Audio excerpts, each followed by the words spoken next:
Hello and Happy New Year. I'm at the Town Art Gallery in Eastbourne and I think I've got a bit of a treat for you. There's a wonderful new exhibition and I'm going to be meeting the curator. So here we are at the Town Art Gallery in Eastbourne and I'm joined by Karen Taylor. Hello Karen. Hello. Thank you for joining us. And Karen's curated a really fantastic exhibition of work by a little known British artist called Margaret Mellis. The work very much, the show very much concentrates on the work of Mellis's later years, these wonderful Driftwood assemblages that she made during the last period of her life. And we'll be looking at those in a minute. They are the highlight. But first of all, Karen, can you tell me a little bit about Margaret Mellis? When was she born? Where was she from? Well, Margaret was actually born in China, but she wasn't there for very long at all because her parents brought her over when she was a baby, and they headed back to Scotland, which is where they're from, and that's where she was brought up. And she went to Edinburgh Art College, and she studied alongside Williamina Barnes-Graham and William Gear. And it's a lovely link to Towner because William Gear was actually one of our curators in the 50s and 60s. Right. So there's a nice connection there that they were contemporaries of each other. And here we've got some of her very earliest work. Here's a portrait of Margaret Mellis, introducing the lady. That's done in 1950, so she would have been 36. But these two pictures, they're very much juvenilia, aren't they? She's 23, 25. I mean, these are just as she's come out of art school. I'd like to draw your attention to this piece that I discovered when I went on a research trip to Redfern Art Gallery, and they told me it hadn't been shown before because of the black banana, really. It's a very strange it was sort picture. Of very distracting, and once you kind of notice this black object on the plate, it's difficult to sort of see beyond it. But I felt it was a really early indicator of the way her practice was then going to develop, in that she was drawn to both the beauty of life and decay and deterioration. So you've got the fruit that is ripe, but then you've also got the overripe fruit to represent decay, and you've got the wilting flowers. And an added kind of plus in this painting is that there is an image of the woman who I have decided is probably Margaret. In the mirror? In the mirror, She's seeing reflected. herself in the mirror because Yes. the jug is doubled. Yes. And we don't know what the black banana represents. Is No. it the serpent in the Garden of Eden? But yeah, no, it's fascinating. I suppose 1937, it's almost in a style that could take her somewhere towards Bloomsbury. But she's never going to go that way. No, and you've got another still life here.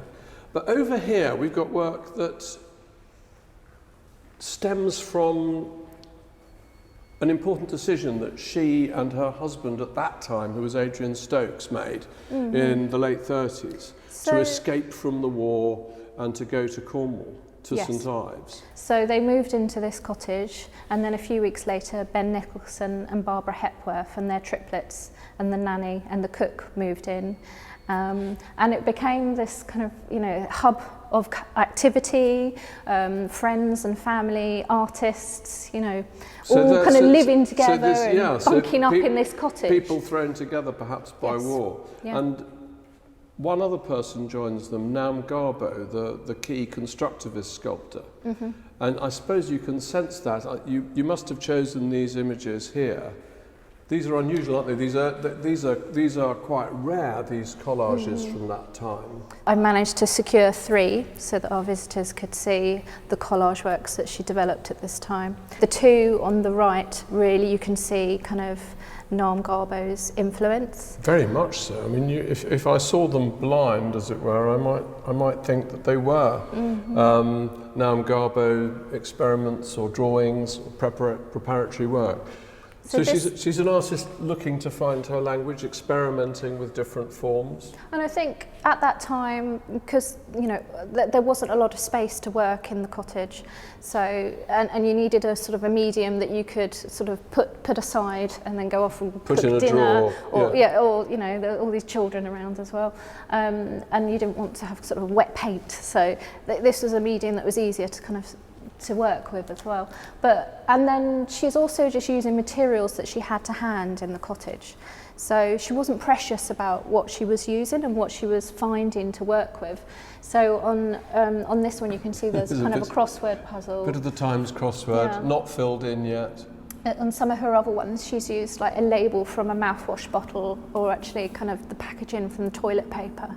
So she didn't want to be really pristine about how she worked with these materials. She didn't want to elevate the nature of collage in any way. No, very interesting. By the way, if you can hear a strange ghostly humming, the Towner is undergoing refurbishment. They're building a whole new gallery here, so we'll hear these strange hums, buzzes, bleeps.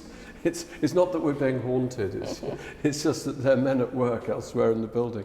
Now, Margaret then, with her husband, she breaks up from Adrian Stokes. So her marriage with Adrian Stokes ends quite suddenly, and she is absolutely heartbroken and devastated, and finds it very difficult being in St Ives, being kind of near him still, and her friends kind of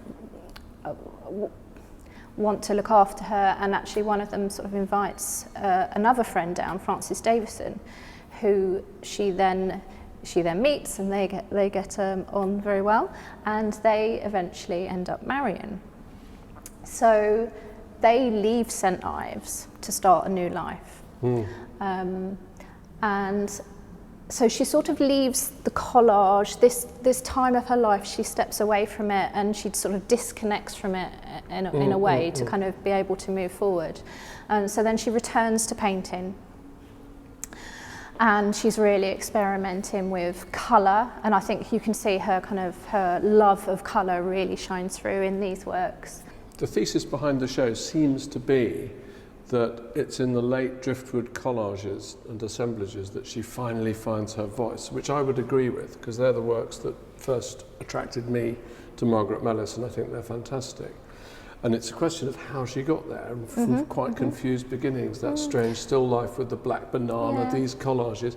And here, she seems to be interested in, I would say, the analytic cubism of Picasso and Braque, and perhaps Juan Gris tabletops, which is very much rooted actually in collage. That's how Picasso and Braque... You still have that like sense of layering as well, don't you? Absolutely, yeah.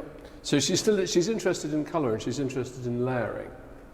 But she's still, I would say, looking at these, I don't know what you feel, she's still not somebody completely with their own voice. No. Whereas if we step in here, I think we should step in here, and we're going to do it as a great reveal, because I don't think you haven't shown this yet, have you, Andrew? No, Andrew's nodding. Andrew's our new cameraman. He's doing a fantastic job, I'm sure. But isn't this amazing? Now, these are all created during which period of her life? So the last 20 years. But she lived to be 90. So this is very encouraging for those of us who are getting on a bit. Yeah, so she was about 60 when she found her medium. Yeah. So very kind of late in her practice. The late 70s was when she started doing her first Driftwood assemblage pieces. So she's living in Southwold in Suffolk. She's a short walk from the sea. Like many people who live there who need a bit of firewood, she and her husband go to get driftwood from the beach, which is not far away. And this driftwood accumulates and accumulates in a pile in the house. And gradually, as I understand it, it starts speaking to her and saying, I'm not just firewood. Yeah. Well, it literally was a moment that she recalls where she picked up a piece to put into the fire, and it was painted red, and she just said, this is too good to burn.